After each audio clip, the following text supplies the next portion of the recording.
సిలువలోన కలువరి కొండపైన వేలాడే సిలువలోన ఏ దోషమెరుగని నిర్దోషి ఏ పాపమెరుగని పరవాసి ఏ దోషమెరుగని నిర్దోషి ఏ పాపమెరుగని పరవాసి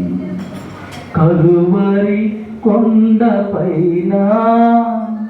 వేలాడే సిలువలోన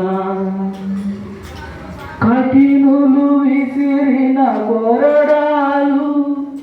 దేహముపై బడి చీల్చగా